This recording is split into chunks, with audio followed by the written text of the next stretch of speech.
Gypsy Rose brutally kill his mother? Let's find it.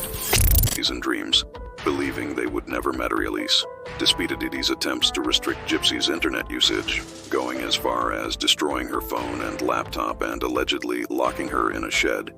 Gypsy maintained contact with Aliyah, who saved printouts of her posts until 2014.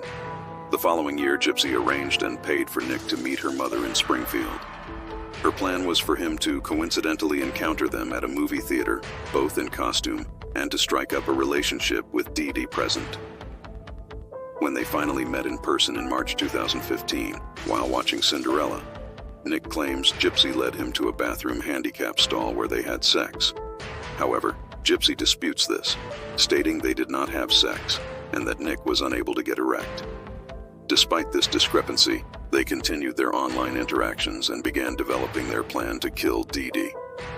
On June 14th, Dee Dee's account started publishing some strange statuses. First status was that pitch I slashed that fat pig and rapped her sweet innocent daughters. Her scream was so fucking loud, lol.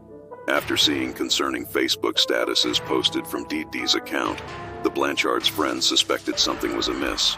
When phone calls went unanswered, several friends and neighbors went to the house. While they knew that the two often left on medical trips unannounced, they saw Dee Dee's modified car still in the driveway, making this unlikely. Protective film on the windows made it hard to see inside in the low light. No one answered the door, so the gathered friends called 911. When the police arrived, they had to wait for a search warrant to be issued before they could enter, but they allowed one of the neighbors present to climb through a window, where he saw that the inside of the house was largely undisturbed and that Gypsy's wheelchairs were all still present. When the warrant was issued, police entered the house and found Dee Dee's body. Someone stabbed her to death. Seeing this condition of the Dee Dee, the neighbors were very scared, and Gypsy was nowhere to be found in the house. Police did not waste their time and started investigation. Woodmansey, who was among those gathered on the Blanchard's lawn, told police what she knew about Gypsy and her secret boyfriend. She showed them the printouts she had saved, which included his name. Based on that information, police asked Facebook to trace the IP address from which the posts to Dee Dee's account had been made. It turned out to be in Wisconsin, and the next day, police agencies in Waukesha County raided Nick's home in Big Bend. Nick and Gypsy surrendered and were taken into custody on charges of murder and felony armed criminal action. The news that Gypsy was safe was greeted with relief in Springfield, where she and Godejohn were soon extradited and held on $1 million bond. But in announcing the news, Greene County Sheriff Jim Arnott warned, "Things are not always what they appear." The media in Springfield soon reported the truth of the Blanchard's lives, that she had never been sick and had always been able to walk, but her mother had made her pretend otherwise, using physical abuse to control her. Arnott urged people not to donate money to the family until investigators learned the extent of the fraud. An unsealed search warrant showed Gypsy describes her mother's murder to the police. After receiving stolen money sent by Gypsy in the mail to purchase a bus ticket, Nick returned to Springfield in June 2015, arriving while Gypsy and her mother were at the ER to have her feeding tube replaced. After they had returned home and Dee Dee had gone to sleep, he went to the Blanchard house. Gypsy let him in and allegedly gave him duct tape, gloves, and a knife with the understanding that he would use it to murder Dee Dee.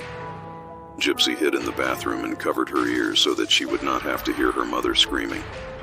Godejohn then stabbed Dee Dee 17 times in the back while she was asleep. Afterward, Nick claimed that the two had sexual intercourse in Gypsy's room and that she also performed fellatio on him. Gypsy alleged that Nick had raped her and that the sexual activity was non-consensual.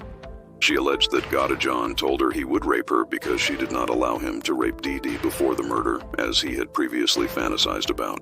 Gypsy said that she had called out for help from her deceased mother during the rape.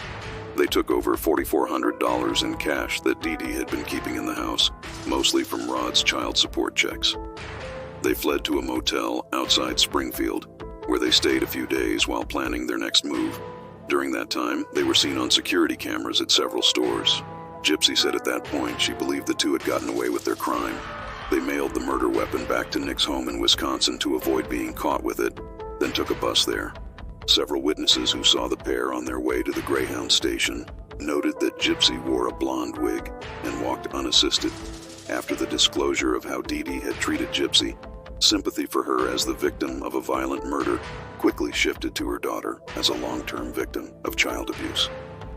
While the charge of first-degree murder can carry the death penalty under Missouri law or life without parole, County Prosecutor Dan Patterson announced he would not seek the death penalty for either Gypsy or Nick, calling the case extraordinary and unusual. After her attorney obtained her medical records from Louisiana, he secured a plea bargain to second-degree murder for Gypsy.